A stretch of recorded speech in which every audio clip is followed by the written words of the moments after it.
আল্লাহ কোরআনে বলেন, আমি আমার বান্দাকে আযাব দেই না আমার বান্দা যখন আমার কাছে নিজের গুনাহের জন্য মাফ চাইতে শুরু করে। আর গুনাহের মাফ চাইলেই চোখের পানি আসে, ঠিক কিনা বলেন নাকি? নিজেকে অপরাধী মনে হইলে, নিজেকে জাহান্নাম যাইতে হবে এই ভয় আসলে তখন কাঁদতে হয়। জাহান্নাম থেকে মুক্তি হাসতে হাসতে চাওয়া যায়, কথা বলেন না কেন? কবরের আযাব থেকে মুক্তি হাসতে হাসতে চাওয়া যায়। এই জন্য সবচেয়ে বেশি দরকার চোখের পানি। এই জন্য আমার বাপ, আমি এটাও বলে নিলাম আপনাদের কাছে, আপনারা আমরা সকলের কাছে অনুরোধ, ওয়ালা নুযীকান্নাহুম মিনাল আযাবিল আদনা দুনাল আযাবিল আকবার লাআল্লাহুম ইয়ারজিউন। আল্লাহ বলে, বান্দা আমি ছোট ছোট আযাব দেই দুনিয়াতে, এই আযাবের উদ্দেশ্য একটাই, আমার বান্দারা যেন আমার কাছে ফিরে চলে আসে, আমার বান্দা যেন তওবা করে আমার কাছে ফিরে আসে। লাআল্লাহুম ইয়ারজিউন। মাস্কের উপরে ভরসা করলে লাভ হবে না, 3 ফুটের উপরে ভরসা করে লাভ হবে না। এই পর্যন্ত যারা মরছে, মাস্ক ফিন্দিনও মরছে, মাস্ক না ফিন্দিনও মরছে। এই পর্যন্ত যারা মরছে 3 ফুট না 18 ফুট দূরত্ব মান্যও মরছে, এতে বেশি ফুট দূরে থেকেও মরছে, কথা বলেন না কেন? 4 মাসে কোনোদিন মসজিদে ঢোকে নাই, একবার জুমার নামাজও পড়ে নাই, ঈদের নামাজও পড়ে নাই, এমন শক্ত হারামিও মরে গেছে আমার জানা মতে। আমি জানি, আমি চিনি, আমার জানা মতে। কাজেই কোনো কিছুর উপরে ভরসা না, ভরসা শুধুই কার উপরে? ওয়া তাওয়াক্কাল আলাল্লাহ। ভরসা করো মুমিন শুধু আল্লাহর উপরে। পৃথিবীর অন্যরা অন্যদের উপরে ভরসা করুক, আমরা যারা এখানে বসছি আমরা ঈমানওয়ালা, আমরা কালেমাওয়ালা, আমরা লা ইলাহা ইল্লাল্লাহ বলনেওয়ালা, ঠিক কিনা বলেন? বলেন তো কালেমা বলেন, লা ইলাহা ইল্লাল্লাহ বলেন। তাহলে আমরা কালেমাওয়ালা কিনা বলেন? তাহলে কালেমাওয়ালার ভরসা একমাত্র আল্লাহ। মুমিনের ভরসা কে বলেন? আল্লাহ। ইন্নামাল মুমিনুনা আল্লাযীনা ইযা যুকিরাল্লাহু ওয়াজিলাত কুলুবুহুম ওয়া ইযা তুলিয়াত আলাইহিম আয়াতুহু যাদাতহুম ঈমানা ওয়া আলা রাব্বিহিম ইয়াতাওয়াক্কালুন। আল্লাহ বলে, তারাই মুমিন যাদের সামনে আমি আল্লাহর স্মরণ যখন করা হয় তাদের অন্তরাত্মা আমার ভয়ে কাঁপতে শুরু করে।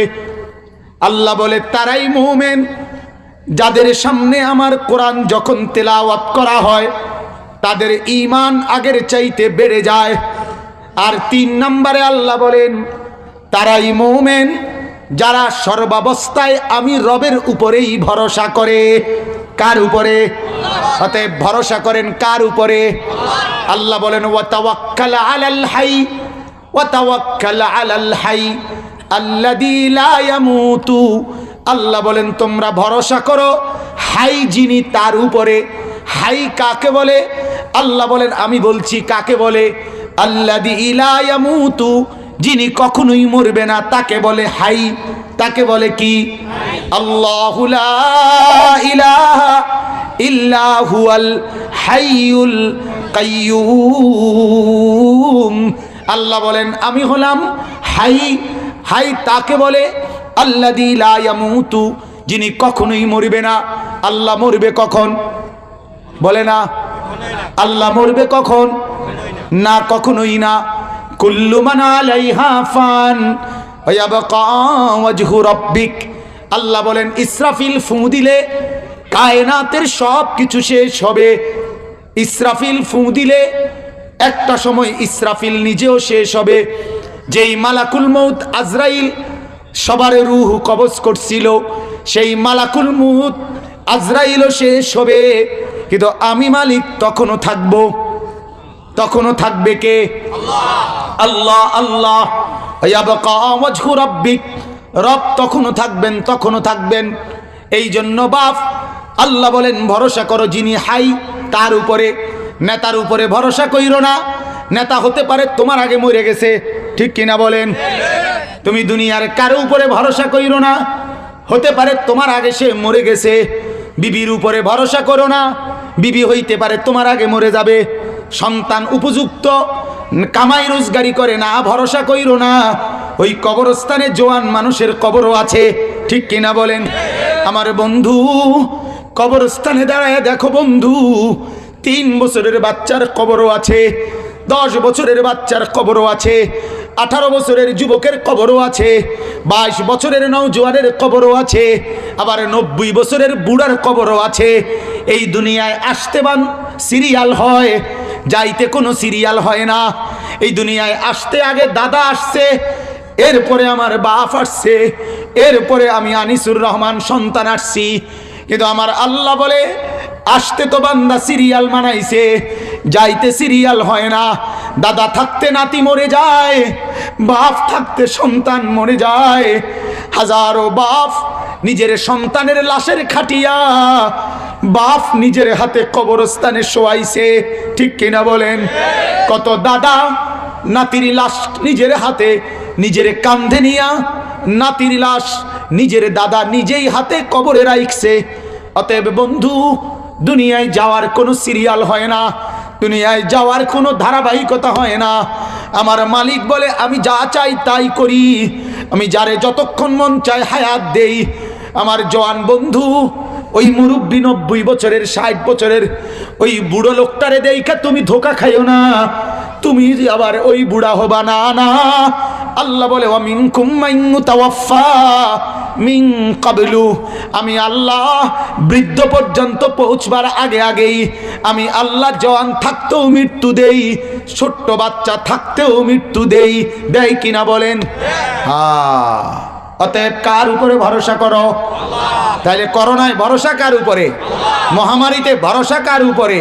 সমস্ত রোগ ব্যারামে ভরসা কার উপরে? আর কিসিমের মুসিবতে ভরসা কার উপরে? সব ধরনের অ্যাক্সিডেন্টে ভরসা কার উপরে? সব দুর্ঘটনায় ভরসা কার উপরে? জিন্দেগির প্রতিক্ষণের ভরসা শুধুই আল্লাহর উপরে। কার উপরে বলেন? আল্লাহ আল্লাহ আল্লাহ। তাওয়াক্কাল আলাল হাই, আল্লাহর উপরে ভরসা করো। হাই তিনি মরবে না, তিনি মরবে না, তিনি বিশ্রাম করে না, তিনি তন্দ্রা যায় না, তিনি ঘুম যায় না, তিনি হারিয়ে যায় না, তিনি ভুলে যায় না, তিনি ভুল করে না, তিনি সিদ্ধান্ত নিতে দেরি করে না। তিনি যা চায় তখনই হয়, যখন চায় তখনই হয়, যেভাবে চায় তখনই হয়। তিনি শুধু বলে কুন, হয়ে যায় সাথে সাথে। হাদিসে আল্লাহ রসুল বলছে আল্লাহ কুন এটাও বলতে হয় না, কুন উচ্চারণ করতে শুরু করলেই সাথে সাথে হয়ে যায়, সাথে সাথে হয়ে যায়। তিনি আলা কুল্লি শাইইন কাদির, তিনি সব কিছুর উপরে একসাথে ক্ষমতাবান। তিনি আসমান যখন চালায় জমিন তখনই চালায়, তিনি সাগরের নিচে যখন রিজিক দেয়, পাহাড়ের উপরে তখনই রিজিক দেয়। তিনি মায়ের পেটে যখন বাচ্চা বানায়, তিনি চতুষ্পদ জন্তুর পেটে তখনই বাচ্চা বানায়। তিনি একজনকে নাস্তা খাওয়ায়, আরেকজনকে ভাত খাওয়ায়, একজনকে রুটি খাওয়ায়, আরেকজনকে পরোটা খাওয়ায়, আরেকজনকে ভাত খাওয়ায়। একই সময় আল্লাহ তাআলা সব কিছু একত্রে একসাথে করে। তিনি এক মায়ের পেটে বাচ্চার নাক লাগায়, আরেক মার পেটে বাচ্চার পাও লাগায়, আরেক মার পেটে বাচ্চার চোখ লাগায়। আল্লাহ বলেন একটা করতে আরেকটা ভুলি না, আরেকটা করতে গিয়ে কোনোটার সাথে কোনোটা আমার ফেস লাগে না। আমি আল্লাহ আলা কুল্লি শাইইন কাদির, আমি কাদের মুতলাক, আমি মালিকাল মুলক, আমি তুইজ্জু মান তাশা, আমি তুযিল্লু মান তাশা, আমি তুতিল মুলক মান তাশা। আমি ফেরাউনকে মসনদ থেকে নামায়ে দেই, আমি ইউসুফকে পানির নিচ থেকে মসনদে বসায়ে দেই। কি ভাই, কেউ অহংকার না করা, ক্ষমতাশালী অহংকার করবেন না, কোনো পদের অধিকারী অহংকার করবেন না, কোনো কমিটির সদস্য অহংকার করবেন না, কেউ না, কেউ না। মানুষের জন্য অহংকার সাজে না। কথা বলেন না কেন? অহংকার মানুষের জন্য। এক বুজুর্গ আমরা কিতাবে পড়ছি, এক বুজুর্গ, এক যুবক একটু অহংকার করে হাঁটতেছে, ওই আল্লাহর ওয়ালা ওই ছেলেটাকে বলছে বাবা জমিনে অহংকার করো না, অহংকার করা মানুষের জন্য ঠিক না। তখন ওই যুবক বলছে এই মিয়া, হাল আনতা তারিফুনি মান আনা, এই তুমি চিনো আমারে, আমি কেডা, তুমি চিনো? ধমক দিয়া উঠছে। ওই আল্লাহর ওলি বুজুর্গ বলছেন হ চিনি তো, চিনি, তোমারে চিনি তো। কেডা কন্ত? তুমি হলা সে আউয়ালুকা নুতফাতুন কাজিরা, যার শুরু হলো এক ফোঁটা নাপাক দুর্গন্ধময় বীর্যের ফোঁটা, আর যার শেষ হলো আখিরুকা জিফাতুন কাদিরা, যার শেষ হলো পচা দুর্গন্ধময় একটা লাশ। ওয়া আনতা তাহমিলু বাইনা যালিকা আল আজরা, আর মাঝখানে যে বহন করছে পেটের মধ্যে কিছু পায়খানা, এই হলো তুমি। কথা বলেন না? এই বেটা তুই কিসের বড়াই দেখাস বেটা? তুই ছিলি এক ফোঁটা নাপাক দুর্গন্ধময় বীর্যের ফোঁটা, কিছুদিন পরে কবরস্থানে তুই হয়ে যাবি পচা দুর্গন্ধময় এক লাশ, আর এখন তোর পেটে আছে দুর্গন্ধময় পায়খানা। তুই বড়াই করস কেন বেটা? বড়াই মানুষ কেমনে করে বলেন? অহংকার শুধুই আল্লাহর বৈশিষ্ট্য। কার বৈশিষ্ট্য বলেন?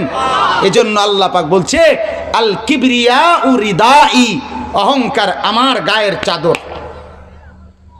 আল্লাহ বলেন আমার কুদরতি দেহের চাদর অহংকার। অহংকার শুধু আমি করতে পারি, কারণ আমি চাইলে রাতকে রাত বানাই, চাইলে দিনকে দিন বানাই, আমি চাইলে যা মন চায় তাই করতে পারি, আমি চাইলে কিয়ামত পর্যন্ত রাত বানিয়ে রাখতে পারি, আমি চাইলে কিয়ামত পর্যন্ত দিন বানায় রাখতে পারি, আমি চাইলে সুস্থ মানুষকে অসুস্থ বানায় দেই, আমি চাইলে অসুস্থ মানুষকে সুস্থ বানায় দেই, আমি চাইলে বৃদ্ধকে শক্তিমান করে দেই, আমি চাইলে জওয়ানকে দুর্বল অক্ষম করে দেই। ঠিক কিনা বলেন? তাহলে সবটা করতে পারে কে? তো অহংকার শুধুই করবে কে? আমরা সব দুর্বল, আমরা সব কি? তাহলে আমাদের আবার বড়াই কিসের? পেটে যার পায়খানা দুর্গন্ধ, এটা যদি 1 ইঞ্চি ছিদ্র হয়, তারপরে তো তোর দুর্গন্ধে কেউ থাকতে পারবে না, কেউ থাকতে পারবে না। আল্লাহ আমাদেরকে বুঝার তৌফিক দান করেন, বলেন আমিন। এই 2 কথা হইল। এবার আমার তৃতীয় কথা বলবো। 1 নাম্বার কথা হইল ইখলাস। বলেন মনে আছে কিনা বলেন? ইখলাস শুধুই কার জন্য? 2 নাম্বার হলো তাওয়াক্কুল। 2 নাম্বার হলো ভরসা। কার উপরে? আল্লাহ। বেশি বেশি আল্লাহর উপরে ভরসা করেন। হ্যাঁ, আল্লাহ পাককে আমরা বেশি নারাজ করছি বাপ।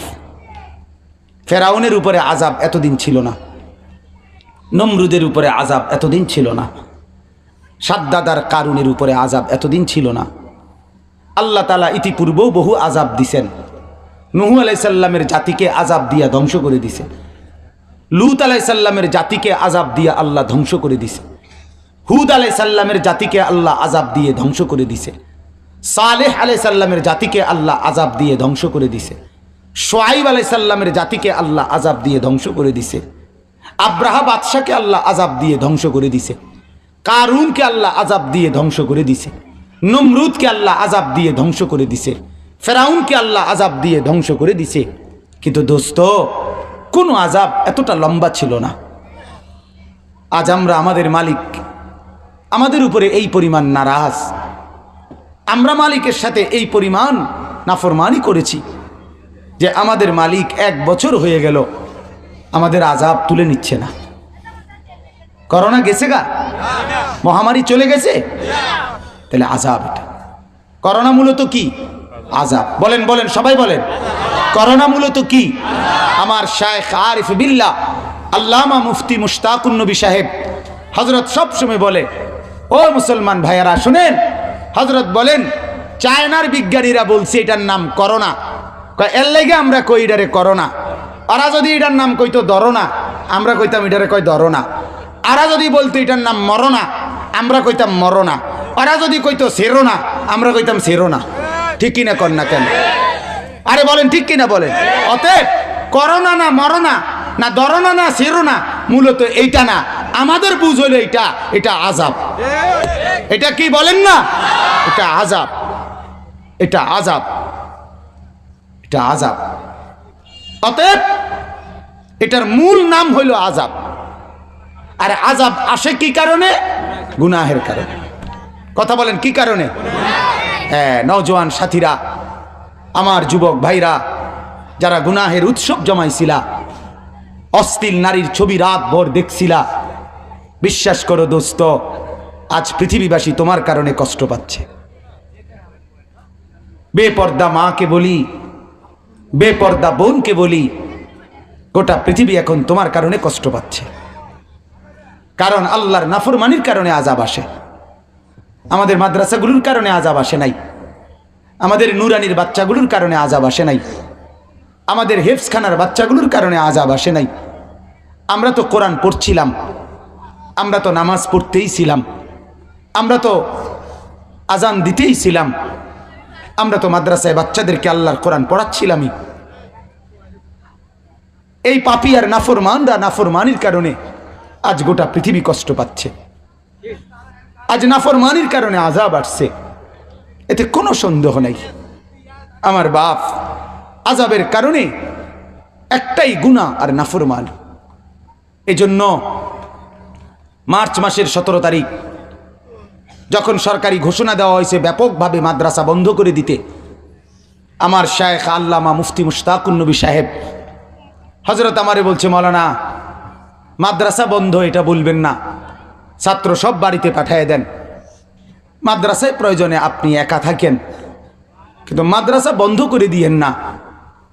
আর বলছে মাওলানা, আমারে বলছে মাওলানা আপনি একা হলেও কাঁদেন, সোমবারে আর বৃহস্পতিবারে রোজা রাখেন, আর মাদ্রাসার মধ্যে কোরআনুল কারীমের তেলাওয়াত করেন, 5 ওয়াক্ত নামাজের সিজদা করেন, আল্লাহ পাকের কাছে রাতে জেগে কাঁদেন আর বলেন আল্লাহ জাতিকে মাফ করে দেন, মানুষদেরকে মাফ করে দেন, আল্লাহ আপনার বান্দা আপনি মাফ করে দেন। আমার বারবার বলছে মাওলানা, পরিষ্কার আমারে বলছে প্রয়োজনে আপনার লাশ বের হবে, কিন্তু মাদ্রাসা যেন বন্ধ না হয়। মাদ্রাসা যদি বন্ধ হয়ে যায়, কোরআন তেলাওয়াত যদি বন্ধ হয়ে যায়, নামাজের সিজদা যদি বন্ধ হয়ে যায়, জিকির যদি বন্ধ হয়ে যায়, আল্লাহর কসম বাপ, আল্লাহর কসম, আসমান ও জমিনও থাকবে না, চাঁদ আর সূর্য উঠবে না, রোদ আর বৃষ্টিও হবে না, আলো আর অন্ধকারও হবে না। আল্লাহর রাসূল বলছে লা তাকুমুস সাআ হাত্তা ইউকালা ফিল আরদি আল্লাহ আল্লাহ। নবী বলছে ততক্ষণ কিয়ামত হবে না যতক্ষণ জমিনে আল্লাহ আল্লাহ আল্লাহ পাকের জিকির থাকবে। আমার দন বন্ধু, মালিকের সেজদার কারণে জমিন এখনো আছে, জিকিরের কারণে এখনো পৃথিবী আছে, কোরআনুল কারীমের তেলাওয়াতের কারণে এখনো আছে। আমার মাদ্রাসার ৭১ জন বাচ্চা হেফজখানায় পড়ে, রাত 3:30 4টা বাজে। আপনাদের পাশে আপনারা গিয়া দেখেন কোনোদিন 4টা বাজে, রাতের 4টা বাজে আমার ছোট ছোট সন্তানরা, 8 বছরের আমার সন্তানরা, আমার মাসুম বাচ্চারা রাত গভীরে উঠে আল্লাহর কোরআন পড়ে, মালিকের কোরআন পড়ে, মালিকের কদমে সেজদা করে, আর অহরহ বলে আল্লাহ মাফ করে দেন, মাফ করে দেন।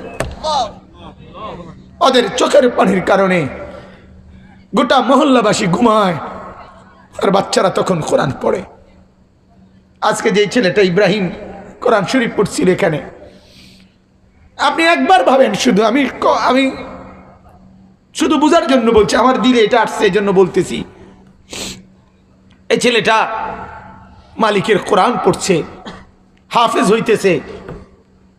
আমি ভাবলাম হায় আল্লাহ, আপনার কোরআন এতটা দামি যে আপনি এই ছেলেটাকে আপনার কোরআনটুকু জানার কারণে আজ এখানে দাঁড় করাই দিলেন, অথচ তার বাবা রিক্সা চালায়।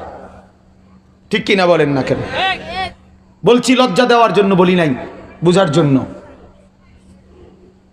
যার বাবা রিক্সা চালায়, তো এক দুর্বল মানুষ, তার আরেকটা ছেলেও অসুস্থ, চোখে সমস্যা। আমার বাসায় একদিন আমার কাছে গিয়ে অঝরে কাঁদছে, হুজুর আমার জীবনের স্বপ্ন আমার ছেলেটা যেন হাফেজ হয়, আলেম হয়। আজ আমি এর দেখে মনে হইল যে হায় মালিক, এক রিক্সাওয়ালার জন্য এর চাইতে বড় পাওয়া কি হইতে পারে যে তার সন্তান আল্লাহর কোরআন পড়লো। এখন বলেন বলেন, হিন্দুস্তানের শ্রেষ্ঠতম আলেমে দ্বীন ছিল, ভারতের একজন বিখ্যাত আলেম ছিলেন মুফতি কিফায়াতুল্লাহ রহমাতুল্লাহ আলাই, দারুল উলুম দেওবন্দ মাদ্রাসার প্রধান মুফতি ছিলেন, সারা পৃথিবীর লাখো মানুষের হাজারো আলেমের উস্তাদ ছিলেন তিনি, আল্লামা মুফতি কিফায়াতুল্লাহ রহমাতুল্লাহ আলাই। আমরা কিতাবে পড়ছি ওনার পূর্বপুরুষ ছিল মুচি, জুতা সিলাইতো, জুতা সিলাইতো, মুচি ছিল, মুচি। কোরআন এক মুচিওয়ালার সন্তানকে সারা হিন্দুস্তানের শ্রেষ্ঠ আলেমে দ্বীন বানায় দিছে, আলেমে দ্বীন বানায় দিছে। কামারের দোকানে কাজ করত, সেই মানুষটাকে জামানার শ্রেষ্ঠ মুহাদ্দিস বানাইছে কোরআন। ইমাম আবু ইউসুফ, ইমাম আবু হানিফার ছাত্র, এক টানা 30 বছর গোটা ইসলামী সাম্রাজ্যের প্রধান বিচারপতি ছিল। আজকের দেশ না, তখনকার সাম্রাজ্যের হিসাব কিতাবে লিখছে, এখনকার বইয়ের গবেষণা এটা যে আমাদের এই বাংলাদেশের মতো 200টা বাংলাদেশ একত্র করলে যে দূর হয়, এর দূর ছিল ইসলামী রাষ্ট্রের সীমানা। এত বড় সাম্রাজ্যের প্রধান বিচারপতি ছিল ইমাম আবু ইউসুফ। ছোটবেলায় ধোপার বাড়িতে কাজ করত, মা অভাবের তাড়নায় ধোপার বাড়িতে কাজ দিছিল। বাবা মারা গেছে, মা ছেলেকে বলছে, আবু ইউসুফকে, বাবা সংসার চালাইবার কেউ নাই, ধোপার বাড়িতে কাজ করে হলেও সংসার চালাও। ইমাম আবু ইউসুফ ধোপার বাড়িতে যাওয়ার আগে ইমাম আবু হানিফার মজলিসে একটু বসতেন, আবার ওই কাজের টাইম হইলে চলে যেতেন। আবার পরের দিন আসলে উনি যখন কোনো সবক জিজ্ঞাইতেন, উনি সবার আগে বলে দিতেন। তো ইমাম আবু ইউসুফ বলতেন, তুমি মাঝখান দিয়ে কই যাও? ইমাম আবু হানিফা বললেন, বলছে, হুজুর আমার পরিবারের অবস্থা তো হলো এই যে আমি ধোপার বাড়িতে কাজ করি। ইমাম আবু হানিফা সেদিন বললেন, আবু ইউসুফ কালকে থেকে তুমি আর ধোপার বাড়িতে কাজ করবা না, আমার মজলিসে পুরা ইলম শিখো। একদিন তোমাকে এই মানুষের শ্রেষ্ঠতম খাবার তৎকালীন সময়ের পেস্তার হালুয়া বলা হয়তো, কিতাবে লিখছে, এইটা তুমি প্রতিবেলা খাবা। আমি বললাম, অর্থাৎ তিনি যখন প্রধান বিচারপতি ছিলেন তখন বাদশা পর্যন্ত তার সবচেয়ে দামি খাবারটা ওনাকে হাদিয়া হিসাবে পেশ করতেন। এই জন্য আমার বাপ, আমি আপনাদের কাছে আবারও বললাম, আল্লাহকে বাদ দিয়ে শান্তি হয় না, কোরআনকে বাদ দিয়ে শান্তি হয় না, সেজদা বাদ দিয়ে শান্তি হয় না, গুনাহের কারণে শান্তি আসে না। নওজোয়ান আমার যুবক ভাই, আমি এক বন্ধু তোমার, আমি এক দরদি ভাই, আমি তোমাদের পাশেই থাকি দোস্ত। আমি এক ব্যথা ভরা দিল নিয়ে বললাম, নওজোয়ান গুনাহ ছেড়ে দাও, মোবাইলে অশ্লীল ছবি দেখা ছেড়ে দাও জোয়ান, কোন ভিন মহিলাকে কষ্ট দেওয়া ছেড়ে দাও, কোন অন্য নারীর সাথে সম্পর্ক গড়া ছেড়ে দাও, কোন বোনকে কষ্ট দিও না, কোন বোনের সাথে অবৈধ সম্পর্ক করো না।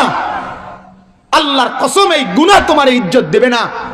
গুনাহ ফেরাউনকে দামি বানায় নাই, গুনাহ নমরুদকে দামি বানায় নাই, গুনাহ সাদ্দাতকে দামি বানায় নাই, গুনাহ কারুনকে দামি বানায় নাই। আল্লাহর নাফরমানি সবাইকে লানত দিছে, অভিশপ্ত বানাইছে। পৃথিবীতে কোন নাফরমান শ্রদ্ধার সাথে ইজ্জতের সাথে স্মরণ হয় নাই, ঠিক কিনা বলেন না কেন? তুমি হারায় যাবা, তোমার নাম থাকবে না, তোমার নাম থাকবে না। এই জন্য মেহেরবানি করে, দয়া করে এটুকু কথা আমার মেনে নাও, এটুকু কথা দোস্ত গ্রহণ করো। ছেড়ে দাও অন্যায়, ছেড়ে দাও অশ্লীলতা। জমিনবাসী কষ্ট পাচ্ছে, জমিনবাসী কষ্ট পাইতেছে গুনার কারণে। গুনাহ ছেড়ে দিলে, চোখের পানি ছেড়ে মাফ চাইলে আল্লাহ আযাব তুলে নিবে। আবার আল্লাহ বলছে, আযাব যদি আমি কমায়েও দেই, আমার কাছে কিন্তু আরো আযাব আছে। আছে কিনা বলেন? করোনার পরে আর আযাব থাকতে পারেনি, কথা বলেন না কেন? ফেরাউনকে আল্লাহ যেই আযাব দিয়া মারছে, যেই স্টাইলে, নমরুদরে আল্লাহ কোনো হেই স্টাইলে মারে নাই, জানেননি? নমরুদকে যে, ভাই কথা বলেন না, এই একটা লোক কথা বলবেন না, কাউরে জায়গা করে দিতে কথা বলবেন না, যার যেমনি সুবিধা হয়ে বসুক, পরে ঠিক হবে, এখনো বহুত জায়গা আছে। তো বলতেছিলাম, আল্লাহ পাক কাউকে এক আইটেমে কি দেয় নাই, আযাব দেয় নাই। ফেরাউন রে ফানিত সুবাইয়া মারছে, নমরুদ রে কি ফানিত সুবাইয়া মারছে? নমরুদ রে মশা দিয়া মারছে, তো আব্রাহারে মশা দিয়ে নি মারছে, পাখির থেকে ফেলানো পাথর দিয়া মারছে। কৌমে লুতকে জমিন উল্টাইয়া মারছে, কৌমে আদকে ঘূর্ণি ঝড়ের মাধ্যমে মারছে। এক এককে এক এক রকম আযাব দিয়া দিয়া আল্লাহ মারছে। এই জন্য গোটা ইউরোপ বারবার খেয়াল করছিল ঘূর্ণিঝড়ের কারণে ক্ষতিগ্রস্ত হয় বেশি, ভূমিকম্পের কারণে ক্ষতিগ্রস্ত হয়, জলোচ্ছ্বাসের কারণে ক্ষতিগ্রস্ত হয়, আবহাওয়া দূষিত হইলে ক্ষতিগ্রস্ত হয়। এই জন্য ঘূর্ণিঝড় মোকাবেলার জন্য বহুত প্রযুক্তি ব্যবহার করছে, জলোচ্ছ্বাস মোকাবেলা করার জন্য অনেক প্রযুক্তি বানাইছে, ভূমিকম্প সহনীয় রড স্টিল বানাইছে। সব গুছাইয়া মাত্র কুদ্দুস জিরানি লইছিল যে যাক আপাতত আর কোনো ক্ষয়ক্ষতি হইতো না, এবার কুদ্দুর আরাম করি। আল্লাহ কয় নাকে ছিদ্র দিয়ে এবার একটা আযাব দিলাম, এইটা ঠেকানোর জন্য এখন কি করবা তুমি একটু ফিকির করো। আল্লাহ বলেন আচ্ছা ঘূর্ণিঝড় আর দিলাম না, মনে করো জলোচ্ছ্বাস আর দিলাম না, শুধু সর্দির টেম্পার একটু বাড়ায় দিলাম। ঠিক কিনা বলেন না কেন? কাশির টেম্পার কদ্দুর বাড়ায় দিলাম, গলা ব্যথার টেম্পার একটু বাড়ায় দিলাম। টেম্পারেচার একটু বাড়ায় দেওয়াতে এখন হয়ে গেছে এটা করোনা, এখন হয়ে গেছে এটা মহামারী। নাহলে সর্দি কাশি কি পৃথিবীতে 2020 সালে নিয়ে শুরু হয়েছে? সর্দি কাশি কেউ অসুখ হিসাবে ধরতো? গণাতো তো ধরতো না। আমার পুরা মনে আছে, আমি লক্ষ্মীপুর টুমচর মাদ্রাসায় পড়তাম। আমার উস্তাদ হজরত মাওলানা এরশাদুল্লাহ রহমতুল্লাহ আলাই মারা গেছেন। হুজুরে বোর্ডিং চালাইতো, বোর্ডিং। তো আমরা বোর্ডিংয়ে থাকতাম। যদি কোনো ছাত্র হুজুরের কাছে বাড়ির যাওয়ার জন্য এ কথা ইয়া কইতো, হুজুর জ্বর বা সর্দি বা পেটটা ব্যথা করে, মাথাটা ব্যথা করে, কুদ্দুর বাইত গেলাম হইলে হুজুর রে এটি বললেই হুজুরে কইতো হন শৈলবালা থাকলে জ্বরে কিচ্ছু হয় না। শরীরবালা থাকলে কি জ্বর সর্দি তান কিচ্ছু হয় না, দুইটা নাফা খাইয়ালা ইতান যাইব গা, দুধ পরার সুঁড়ে ইতান যাইব গা। শৈলবালা থাকলে জ্বরে কিচ্ছু হয় না, মানে জ্বর যে কোনো সমস্যা এটারে উনি মনে করতো না, এটা কোনো বিষয়ই না, এটা কোনো বিষয়ই না। আর আজ জ্বর হয়ে গেল আতঙ্ক। ঠিক কিনা বলেন না কেন? আজ জ্বর হয়ে গেল মহামারী।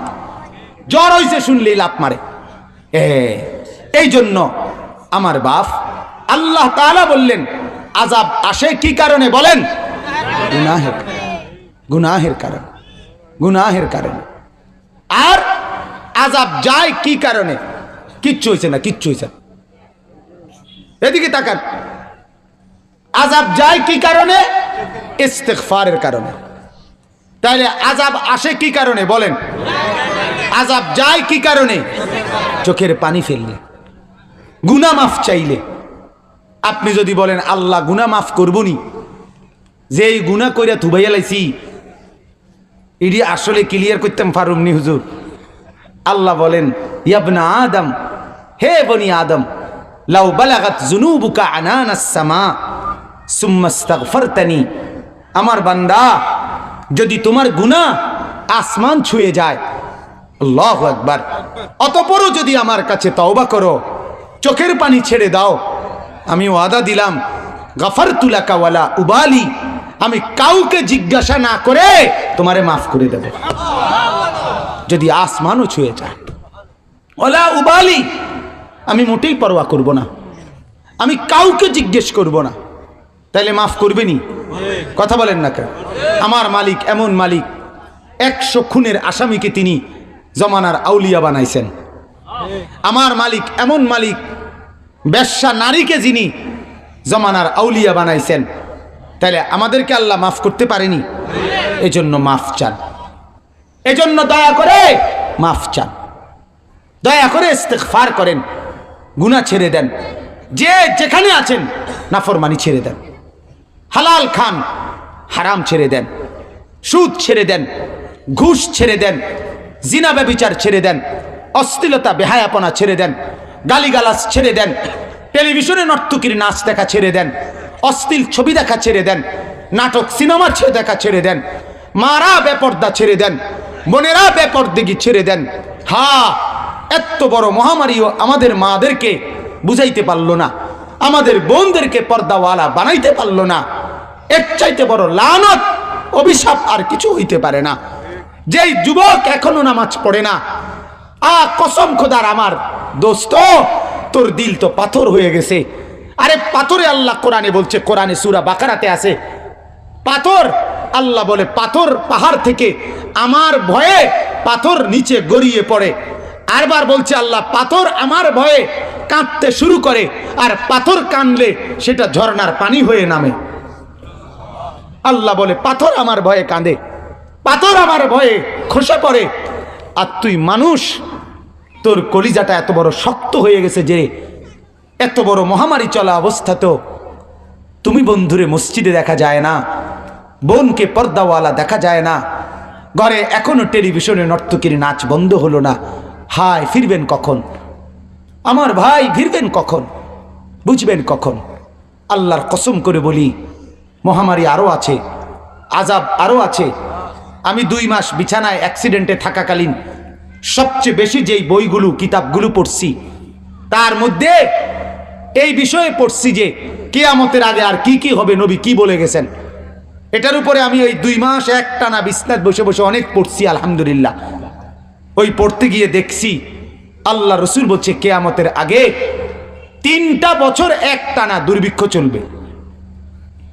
কয় বছর? 3 বছর লাগাতার 3 বছর দুর্ভিক্ষ চলবে। প্রথম বছর 1 ভাগ বৃষ্টি কম হবে, 1 ভাগ ফসল কম হবে। দ্বিতীয় বছর 2 ভাগ বৃষ্টি কম হবে, 2 ভাগ ফসল কম হবে। তৃতীয় বছর 1 ফোঁটা বৃষ্টি হবে না, 1 ফোঁটা ফসল উঠবে না।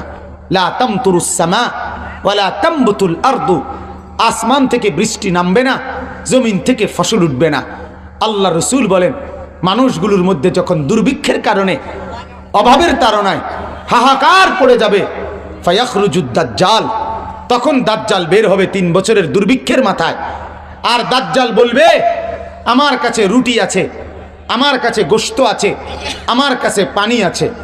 এই 3 জিনিস নিয়ে দাজ্জাল আসবে আর বলবে, রুটি নাও, গোশত নাও, পানি নাও, বিনিময়ে শর্ত একটাই, আমাকে খোদা হিসাবে মেনে নাও।